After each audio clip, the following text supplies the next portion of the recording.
കേരളത്തിൽ CPIക്ക് ആദ്യമായി ജില്ലയിൽ ഒരു വനിതാ സെക്രട്ടറി വന്നതിൻ്റെ പേരിൽ CPIക്കാർ വലിയ ആഹ്ലാദ തിമിർപ്പിലാണ്. എന്തിൻ്റെ പേരിലാണ് ഈ ആഹ്ലാദ തിമിർപ്പെന്നുള്ളതാണ് ഞാൻ ആലോചിക്കുന്നത്. CPI പണ്ട് എവിടെയായിരുന്നു, ഇന്നിപ്പോൾ എങ്ങനെയാണ്, ഇന്നത്തെ സ്ഥിതി എന്താണ്? അപ്പോൾ ഏതാണ്ട് ഊർദ്ധശ്വാസം വലിക്കുന്ന ഒരു പാർട്ടിയുടെ ജില്ലാ സെക്രട്ടറി ആയിട്ട് ഒരു വനിത വരുന്നു. അതിൻ്റെ പേരിൽ ആഹ്ലാദ തിമിർപ്പ്.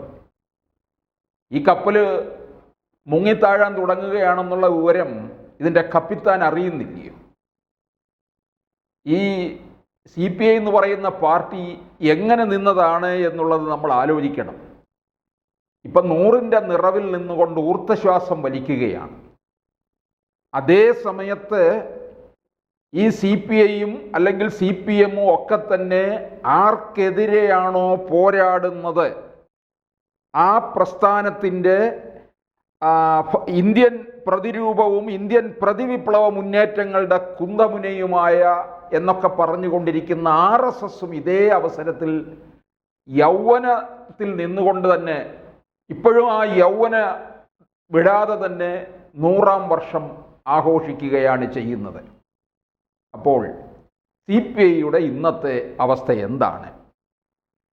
SA ഡാങ്കെ വിരൽ ചൂണ്ടിയാൽ ബോംബെ സ്തംഭിക്കുന്ന കാലമുണ്ടായിരുന്നു എന്നാണ് ഡാങ്കയുടെ പാർട്ടിയായിരുന്ന CPIയുടെ ഇന്നത്തെ അവസ്ഥ എന്താണ്? ദേശീയ പാർട്ടി സ്ഥാനം എന്നുള്ളത് എന്നേ നഷ്ടപ്പെട്ടു കഴിഞ്ഞു. ദേശീയ തലത്തിൽ വോട്ട് ശതമാനം ഇന്ന് 1% താഴെയാണ്.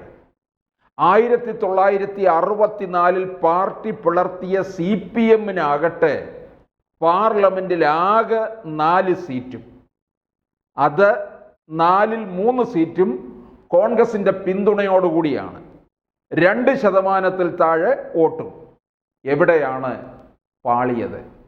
പിന്നെ എന്തിൻ്റെ പേരിലാണ് ഒരു ജില്ലയിൽ ഒരു വനിതാ സെക്രട്ടറി വന്നിരിക്കുന്നു ആദ്യമായിട്ട്? ഇത്രയും കാലം വേണമായിരുന്നോ? 100ൻ്റെ നിറവിലെത്തണമായിരുന്നോ?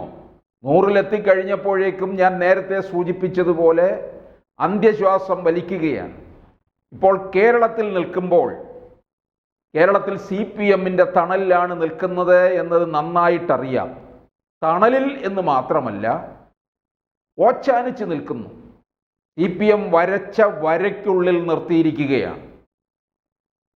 ഘടകകക്ഷികളിൽ പ്രധാനിയാണ്. പക്ഷെ പറഞ്ഞിട്ടെന്താ കാര്യം? CPMൻ്റെ ചൊൽപ്പടിയിൽ അവരുടെ തൊഴുത്തിൽ കഴിയുകയാണ്.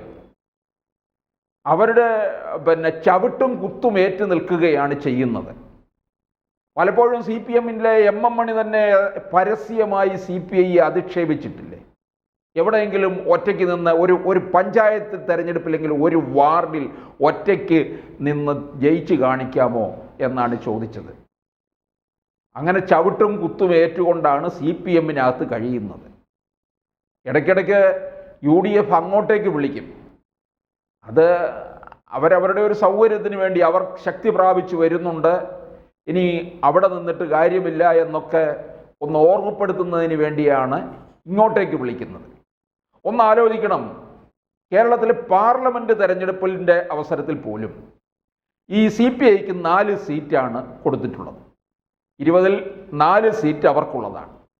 തിരുവനന്തപുരത്തും മാവേലിക്കരയിലും തൃശ്ശൂരിലും വയനാടും. ഇതിലിപ്പോൾ 4ൽ 3 മണ്ഡലവും സ്റ്റാർ മണ്ഡലമായി തീർന്നിരിക്കുകയാണ്. തിരുവനന്തപുരത്ത് അതിശക്തമായ ത്രികോണ മത്സരം നടക്കുന്ന ഒരിടം, BJPയുടെ മർമ്മപ്രധാനമായ ഇടം. പിന്നെ തൃശ്ശൂരിൽ സുരേഷ് ഗോപി അവിടെ BJPക്ക് അക്കൗണ്ട് തുറന്നു. സുരേഷ് ഗോപിയുടെ മുന്നേറ്റം, BJPയുടെ തൃശ്ശൂർ ജില്ലയിലെ വളർച്ച. വയനാട്ടിൽ രാഹുൽ ഗാന്ധി മത്സരിക്കാൻ വന്നതുകൊണ്ടാണ് അവിടെ സ്റ്റാർ മണ്ഡലമായത്. ഇപ്പം രാഹുൽ ഗാന്ധി പോയിട്ട് പ്രിയങ്ക ഗാന്ധിയുമാണ്, അപ്പോഴും സ്റ്റാർ മണ്ഡലമായിട്ട് നിൽക്കുകയാണ്. അവിടെ ശക്തമായ മത്സരമൊന്നുമില്ല. കോൺഗ്രസിലെ ഏത് കുറ്റിച്ചൂലിനെ നിർത്തിയാലും വിജയം ഉറപ്പാണ്. ഇത് പണ്ട് AK ആന്റണിയൊക്കെ പറഞ്ഞിട്ടുള്ളതാണ്. അതുകൊണ്ടെന്താ, കോൺഗ്രസ്സിൽ ഈ ദേശീയ നേതാവ് എന്ന് പറഞ്ഞു നടക്കുന്ന രാഹുൽ ഗാന്ധിയും പ്രിയങ്ക ഗാന്ധിയും അവിടെ മത്സരിക്കാൻ വന്നില്ലെങ്കിൽ അവിടെ മത്സരിക്കാനായിട്ട് കോൺഗ്രസ്സിൽ ഉന്തും തള്ളും അടിയുമാണ്. കാരണം അവിടെ നിന്നിട്ട് നോമിനേഷൻ കൊടുത്തിട്ട് പിന്നെ വീട്ടിൽ കൈയും കെട്ടി ഇരുന്നാൽ മതി, വിജയിക്കും.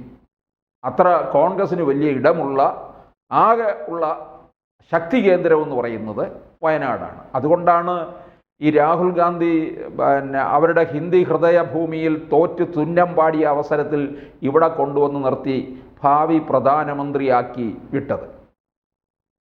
അവിടെയും CPI ആണ് എതിര് നിൽക്കുന്നത്. ഈ 4 സ്റ്റാർ മണ്ഡലം, 4 എണ്ണത്തിൽ 3 എണ്ണം സ്റ്റാർ മണ്ഡലമാണ്. യഥാർത്ഥത്തിൽ CPIക്കാർ മത്സരിക്കുന്ന മണ്ഡലങ്ങളിൽ CPMകാർ പ്രവർത്തിക്കാനുണ്ടാകില്ല. ഉദാഹരണത്തിന് തിരുവനന്തപുരം തന്നെ വളരെ മുന്നേ തന്നെ ഇത്തരത്തിലുള്ള ഒരു രീതിയാണ്. ഈ ത്രികോണ മത്സരം ഉണ്ടാകുന്നതിന് മുമ്പ് കോൺഗ്രസും CPIയും ഇടതുപക്ഷവും നേർക്കുനേർ പോരാടുന്ന സമയത്ത് പോലും ഇപ്പറഞ്ഞതുപോലെ പിന്നെ CPIക്ക് വേണ്ടി വർക്ക് ചെയ്യാൻ CPMകാരുണ്ടാകത്തില്ല. CPMകാരെല്ലാം തൊട്ട് അയൽ മണ്ഡലങ്ങളിലേക്ക് പോകും. പണ്ട് ചിറയൻകീഴേക്ക് പോകുമായിരുന്നു, അവിടെ പണ്ട് ആ മണ്ഡലമായിരുന്നു വർക്കല രാധാകൃഷ്ണൻ മത്സരിക്കുന്ന സമയത്ത്. അല്ലെന്നുണ്ടെങ്കിൽ അതിന് തൊട്ട് ഇക്കുറിയൊക്കെ എന്താ ചെയ്തത്, ആറ്റിങ്ങലിലേക്ക് പോയി. അവിടെ VS ജോയിയാണ് മത്സരിക്കുന്നത് CPMൽ. അദ്ദേഹം MLA ആണ്, CPMൻ്റെ ജില്ലാ സെക്രട്ടറിയൊക്കെയാണ്. അദ്ദേഹത്തിൻ്റെ അടുക്കലേക്ക് പോയി. തൃശ്ശൂരിലുള്ളവരെല്ലാം എവിടെ പോയി? തൃശ്ശൂർ പൊതുവെ അങ്ങ് തഴഞ്ഞു, ഒരു അഡ്ജസ്റ്റ്മെൻറ്റിൽ അങ്ങ് വിട്ടുകൊടുത്തു. അവർ വടകരയിലൊക്കെ പ്രവർത്തിക്കാൻ പോയി. വടകരയിലും കേരളത്തിൻ്റെ വടക്കോട്ട് ഭാഗങ്ങളിൽ പ്രവർത്തിക്കാനായിട്ട് പോയി. മാവേലിക്കരയിലും തിരിഞ്ഞു നോക്കാൻ ആളില്ല. അവരും CPMകാർ ആ മണ്ഡലത്തിൽ നിന്ന് അപ്പോൾ അപ്രത്യക്ഷരാകും. അവരുടെ CPM സ്ഥാനാർത്ഥികൾ മത്സരിക്കുന്ന മണ്ഡലത്തിലേക്ക് പോകും. അപ്പോഴെന്ത് പറ്റും? തിരുവനന്തപുരത്ത് പന്നിയൻ രവീന്ദ്രന് വേണ്ടി വർക്ക് ചെയ്യാൻ ആരും ഉണ്ടായിരുന്നില്ല. അതുപോലെ വടകരയിലായാലും പിന്നെ തൃശ്ശൂരിലായാലും മാവേലിക്കരയിലും ഇതേ അവസ്ഥ തന്നെയാണ് ഉണ്ടായിട്ടുള്ളത്. ഇവിടെ CPI എന്ന് പറയുന്നത് 3ാം സ്ഥാനത്ത് എത്തുക മാത്രമല്ല വളരെ താഴേക്ക് പോയി എന്നുള്ളതാണ്.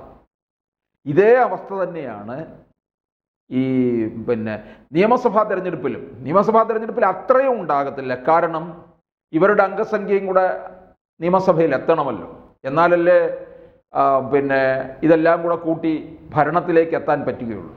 അതുകൊണ്ട് നിയമസഭയിൽ അത്രയും പ്രശ്നം ഉണ്ടാക്കത്തില്ല. പിന്നെ പല കാര്യങ്ങളിലും CPIയോട് ചോദിക്കാതെ തന്നെ തീരുമാനം CPM എടുക്കുകയും ചെയ്യും.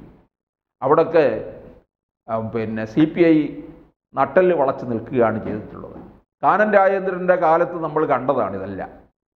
പിണറായിയെ കണ്ട് ചോദിക്കാൻ ചെല്ലുമ്പം കാര്യങ്ങളെല്ലാം മറന്നുപോകും. സായിപ്പിനെ കാണുമ്പോൾ കവാത്ത് മറക്കുന്നു എന്ന് പറഞ്ഞതുപോലെയാണ് CPIയുടെ അവസ്ഥ.